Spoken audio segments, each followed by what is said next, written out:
Okay, welcome everyone. I'm excited because this is our first Business Essentials of the year.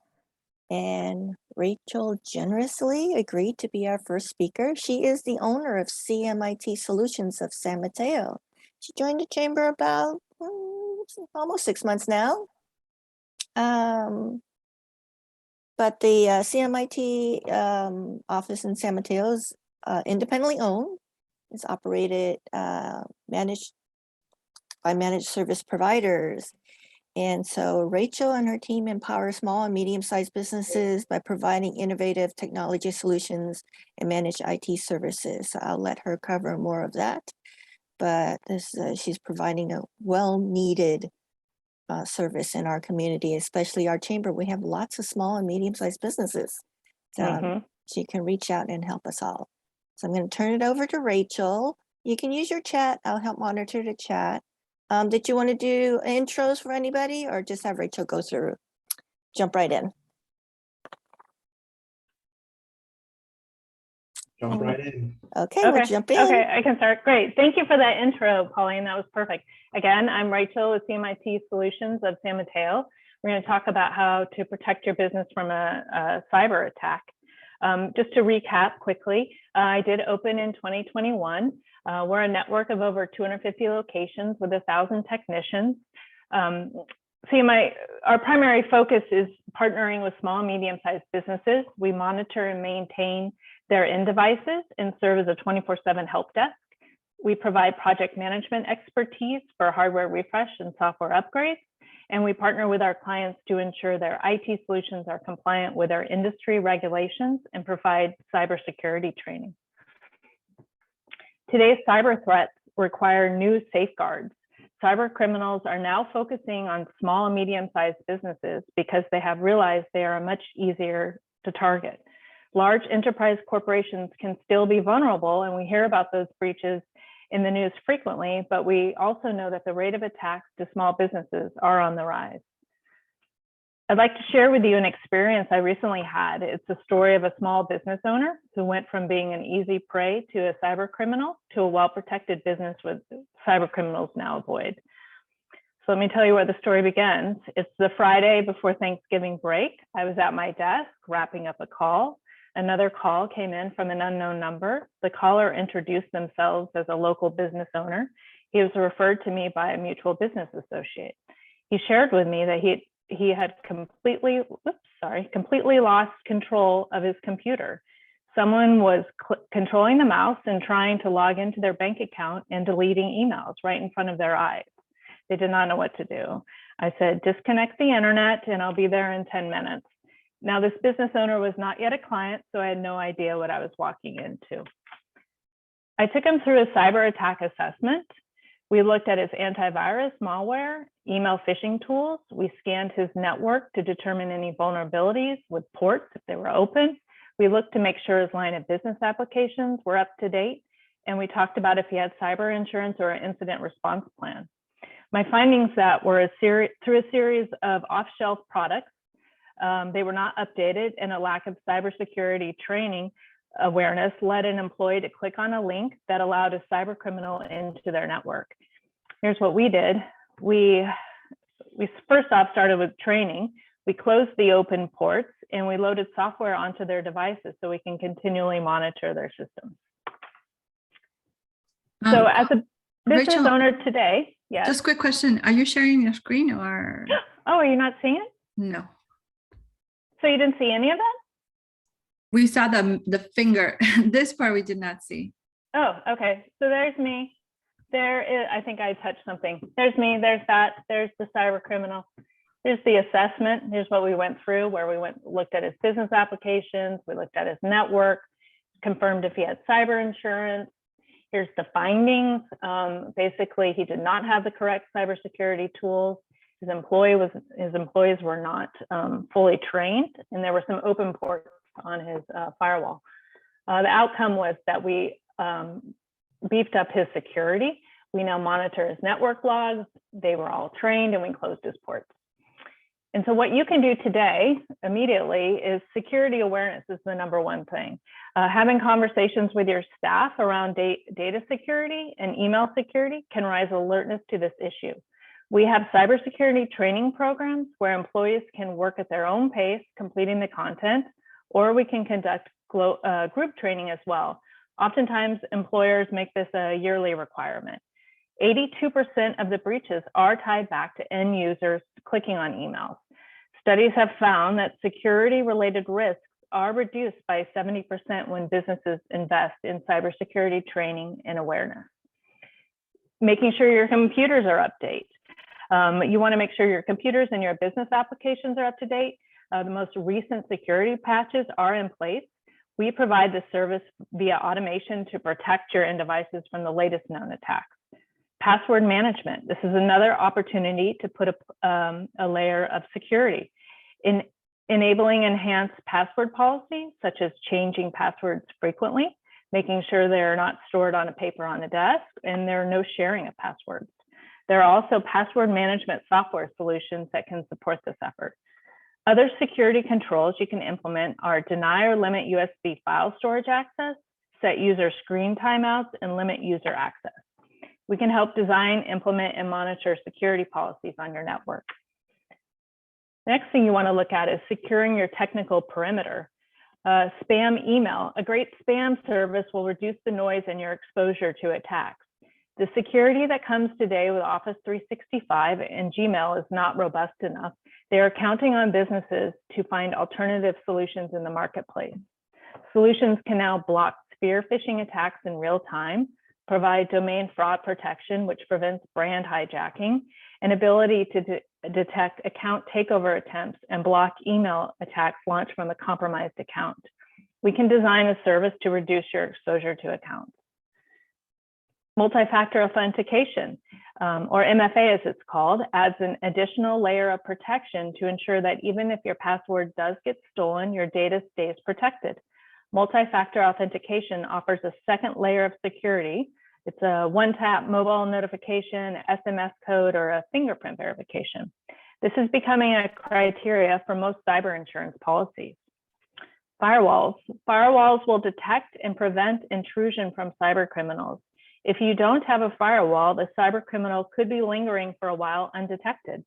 Firewalls protect against malware, exploits, and malicious websites in both encrypted and non-encrypted traffic. We will monitor the security information and event management log files to ensure cyber criminals have not attempted and have not yet entered your network.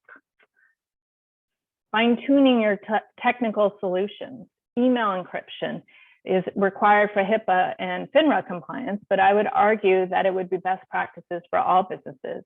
When sharing files internally or externally, they should be encrypted as well. The user interface for email encryption and file sharing is becoming easier and less cumbersome. Our solution is so easy, you literally just add a couple of keystrokes within an email subject line, and there are no plugins or applications. For business continuity and disaster recovery, best practices suggest we ought to have 3 copies of your business data, one on your premise, one in the cloud, and one in another location. We suggest doing a dry run of your business continuity plan. Does your backup work as you expect it to? Are you capturing all your key items? Solutions are now available where you can be back up and running within an hour or two if you experience a disaster. Security assessment. We can run assessments on your computers and networks to identify suspicious logins, score each computer based on various security criteria, identify specific and detailed instances of personal identifiable information, identify security holes and warnings, and audit login failures by computers. The outcome of the assessment is a security management plan where we prioritize issues based on the security risk score. This also allows us to determine the relative health of the network security along with the computers. In order for the business to keep their intellectual property and critical data safe, it's important that we understand their current risk and vulnerabilities to establish a baseline and close existing vulnerabilities. In conclusion, I'd like you to think about your current network setup for your business. Begin documenting what tools you have in place, areas you can strengthen, and reach out to me and we can work on creating a roadmap to ensure you are secure from the cyber criminal. And that's that. Then I thought we could talk about it. Any questions, comments? We can go back. Anything of interest?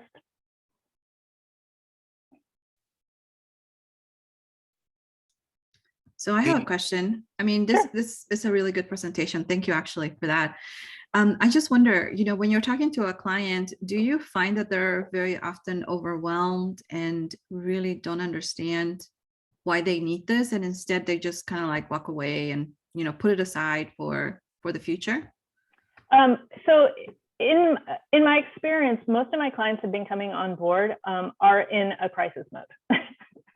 So I have yet to convert somebody who is like, they've had some sort of experience. Either they've lost their backup, or they've reached, or they were breached. So most of my clients, as I've been onboarding, they understand that they need it, or they're a HIPAA compliant. So they know there's some sort of motivation behind them.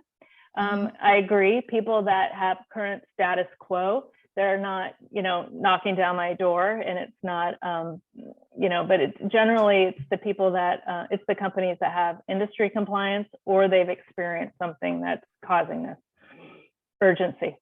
Okay, thank you. Rachel, I have a question. Sure.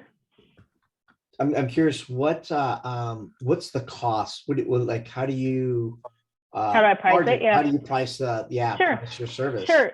So with managed service providers, it's basically we do it by, there are different components, but the primary is the RMM, the remote monitoring and managing, on the end devices. And that's where we do the Sentinel one watches the logs. Perch is another thing, so we put all those tools on, and it's about $50 per end device. And then there's the backup and recovery is another component, and that depends on, the size of your data that you're storing. And that can be, if you do like a terabyte of data, I think it's like $100 a month. And then firewalls are about $100 a month. Everything is about $100, it seems like. I mean, you can grow it, and I've been primarily focusing on, small or micro, so I keep the cost low, because I know small businesses, there's not a huge markup here, but it covers my cost and make a little bit of margin. But Okay. it's not, for the way I look at it, having somebody in your corner for, say $1,000 a year, knowing that somebody's watching your end devices, knowing that there's this constant monitoring, it seems like a fair deal. It seems like a low cost for what you're getting. Sure. Because part of being CMIT is that we have the key. Why I chose this franchise is that the 250 locations, we're able to bring enterprise level products, because we have scale with our vendors, right? So we can bring big products to small companies that they not necessarily would be able to do, stored on the street. That, it'd be hard for them to get in with Datto or Barracuda or ConnectWise. But because we have such volume, I can tag on and get those tools for low cost. Thanks, Rachel. Yeah, thank you. Sure. I have a question, if Sure. I'm heard. Say I have a small business in San Mateo and Burlingame, about 8 employees. Could you tell me like some key points for training staff for avoiding For email, the email. and other such key points? Yeah, so I think the key with email training is to really have them hover over who sent the email and really identify who the email is from. Make sure that address is valid and it's correct. I would never have them click on a link. If they get something saying, hey, that payment didn't go through, for Citibank or something, don't click on the link, log into Citibank, use your regular login, go into the bank's website. So don't click on the links, check out who's really sending the email, make sure that's a valid address. And then also make sure on your side too, is to make sure you have a strong filtering system. So, you're not totally putting it on your employees. You could say like, hey, you guys watch this part. I'll add in the Barracuda email phishing to make sure that, we're at least keeping stuff back. I think it's a partnership, Yeah, thanks. Sure. A follow-up question is, with multi-factor authentication, I've heard that cyber criminals can spoof or model your phone number or your email address in order to capture the authentication. How likely is that? I don't have the facts. I couldn't say, oh, it's this or that, but there are other ways you could do it with your fingerprint. If that's something that is concerning for you, that Jump Cloud, I'll have, I'll talk to my vendor. We use Jump Cloud for that. And so I'll get some data about, what their response is to that. But there's one company that right now we're doing the fingerprint because she didn't want to do the phone or the email. So we're doing fingerprint. So there are other ways that you can get around it if that's a concern. Right. Thank you. Sure. Yeah. There's a couple of questions in the chat.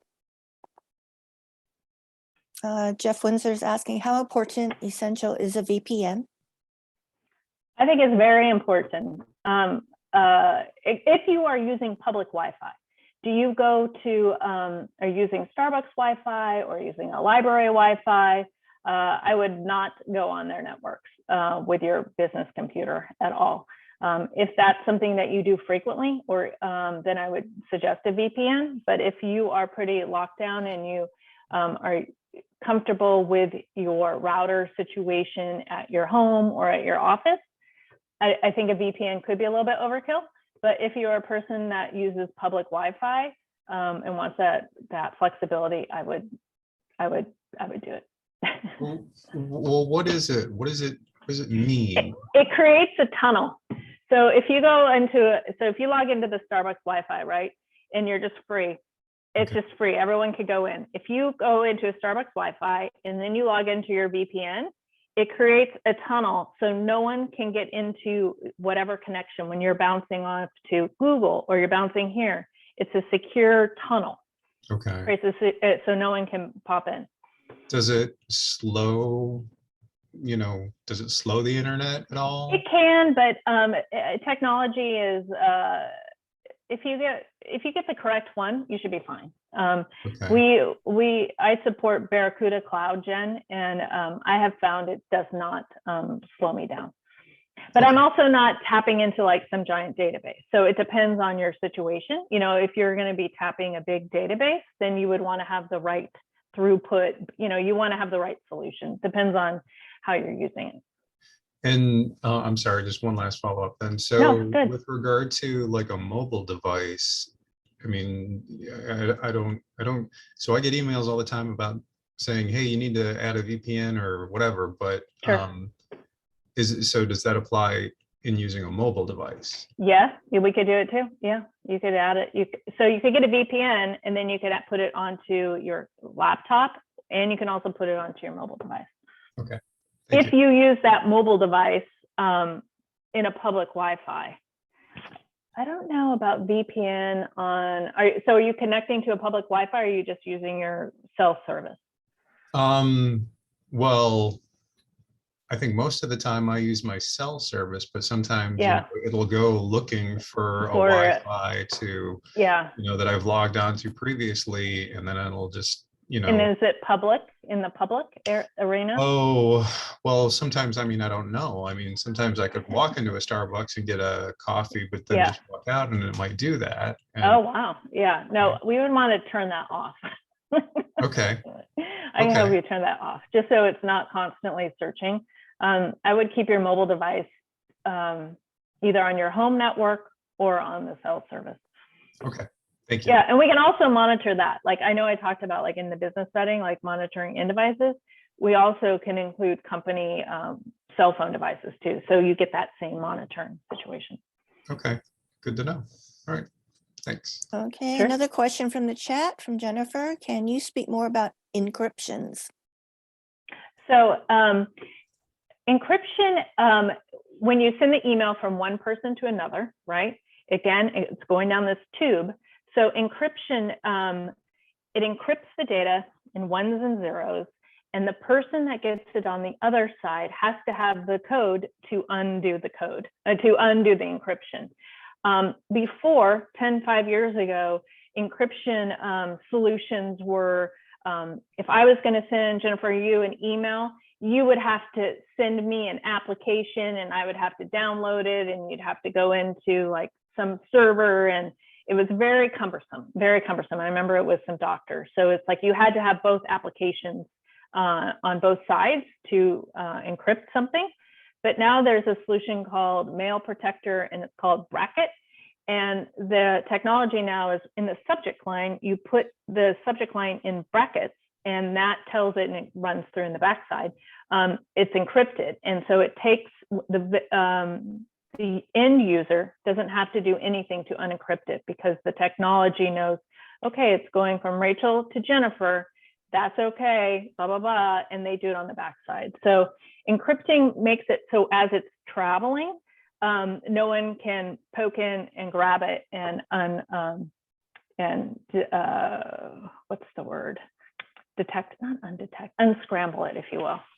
So it's scrambled, so they can't get it while it's traveling. How much are these services? For encryption, encryption is $10 a month.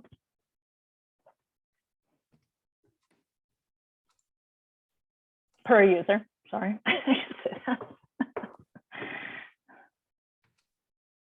Okay, she says, thank you. Any other questions, Rachel? This is very kind. Thank you for the opportunity to speak. I appreciate it. I have a question for you, Rach. Sure. My question is using cell phones and mobile hotspots. Jeff was talking about using cell phones on public networks like the library or Starbucks, but how safe do you feel mobile hotspots are for data issues? I would not. And whose mobile? Is it your own mobile hotspot, or it's like a public mobile hotspot? No. My own. Like if you link your computer to your phone or something? Yeah, using T-Mobile or AT&T or one of those. I would say, okay, so that's, but where is the computer getting the main internet from? So if the computer is becoming your mobile hotspot, is that coming from a router inside your house or a router inside your business? No, I'm at Starbucks.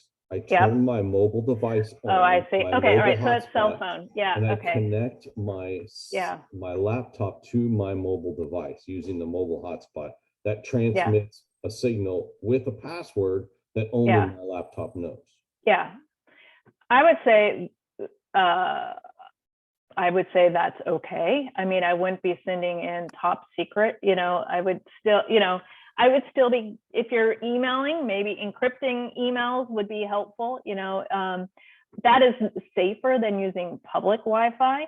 The safest would be if your cell phone is going to be a mobile hotspot, is I would make sure we put something on there, that some security on there. So that's locked down, that's locked down. And so those two pieces can speak to each other in a safe manner.